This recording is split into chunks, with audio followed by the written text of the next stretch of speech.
కృష్ణప్రసాద్ గారు ఈరోజు మీ అందరి యొక్క ఆనందం మీలో ఉన్నటువంటి ఉత్తేజాన్ని చూస్తూ ఉంటుంటే కృష్ణప్రసాద్ గారు 100% అసెంబ్లీకి పోవడం ఖాయమనిపిస్తా ఉంది.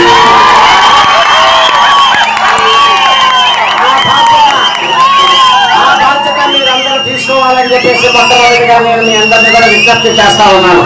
ఇంత ఎండలో కూడా మీరు అపూర్వ స్వాగతం పలికినందుకు మరొకసారి మీ అందరికీ కూడా హృదయపూర్వక నమస్కారం. చాలా మంది నా దగ్గరకు వచ్చి చెప్పారు, ఇప్పుడు మీకు సర్పంచ్గా పనిచేసి ఒకే ఊరితో ఓడిపోయినటువంటి శ్రీనివాస్ అన్న కూడా చెప్పాడు.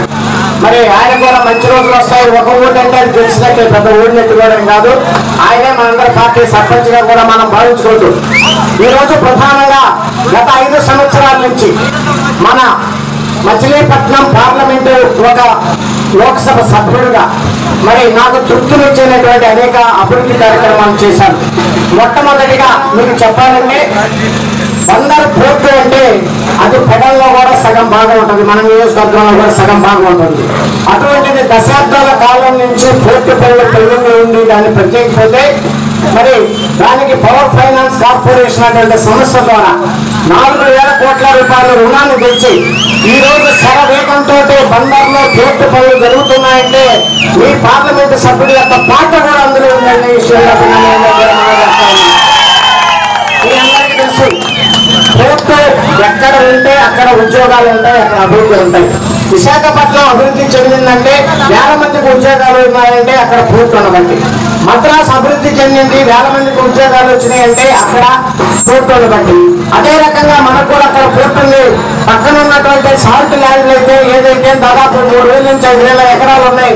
నేను చంద్రబాబు నాయుడు గారితో మొన్న మాట్లాడాను, పవన్ కళ్యాణ్ గారితో కూడా మాట్లాడాను. దాన్ని ఒక మంచి ఇండస్ట్రియల్ హబ్గా కానీ మనం మార్చినట్లయితే తప్పకుండా అక్కడ కొన్ని 1,000 మందికి ఉద్యోగాలు వస్తాయి. మరి అటువంటి విషయంలో తప్పకుండా నేను కృష్ణప్రసాద్ గారు బాధ్యత తీసుకొని అనేక పరిశ్రమలు నెలకొల్పేట్టుగా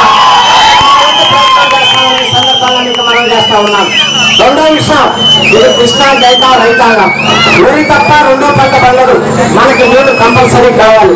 కానీ కృష్ణా నది ఎప్పుడన్నా ఎండిపోతే ప్రత్యామ్నాయంగా మనకు కావాల్సిందే పోలవరం ప్రాజెక్టు కావాలి.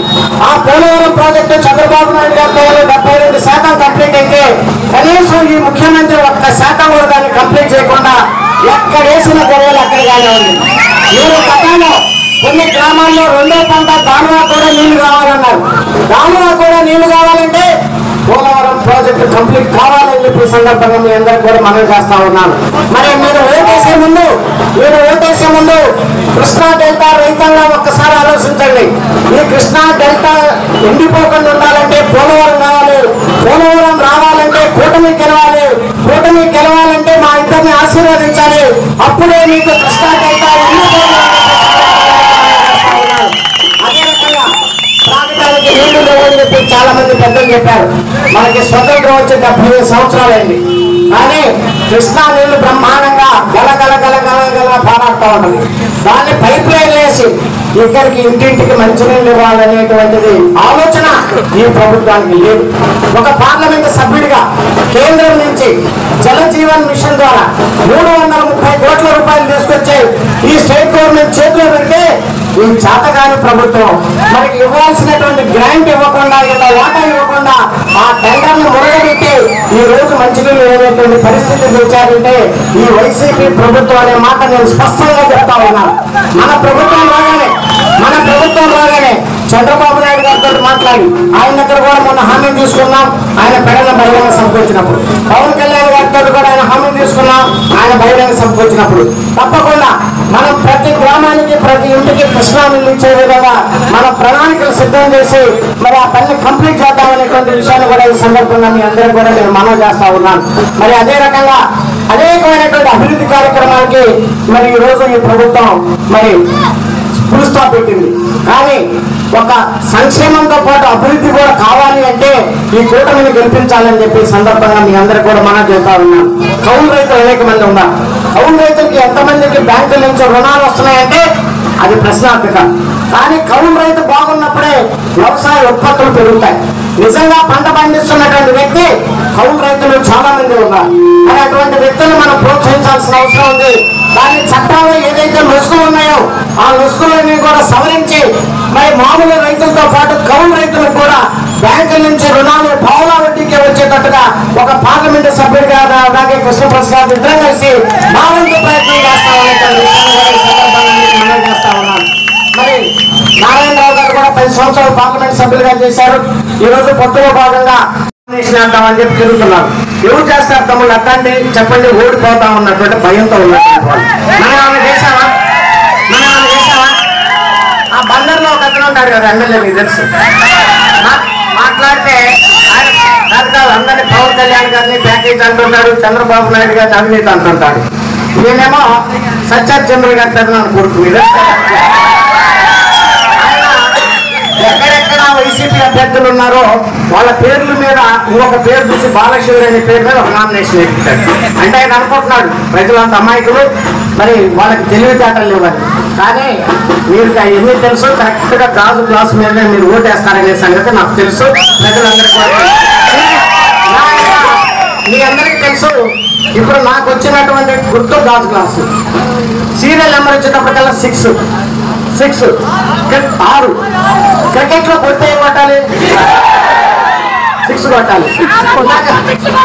ఇందాక ఈ గ్రామ పెద్ద ఒక ఆయన చెప్తూ ఈ ఊర్లో 33 కులాలు ఉన్నాయి అన్నాడు. 3+3 6. అందరూ 6.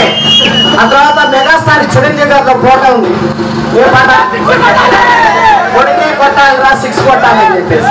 ఇవన్నీ గుర్తు పెట్టుకొని నా సీరియల్ నెంబర్ 6 గాజు గ్లాసు, అలాగే సోదరుడు కృష్ణప్రసాద్ గారి యొక్క సీరియల్ నెంబర్ 3, ఆయన గుర్తు సైకిల్.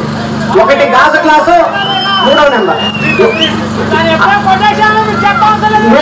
దయచేసి మీరు అందరూ అర్థం చేసుకొని 1 గాజు గ్లాసు, 2వది సైకిల్ వేసి మా ఇద్దరిని ఆశీర్వదించండి.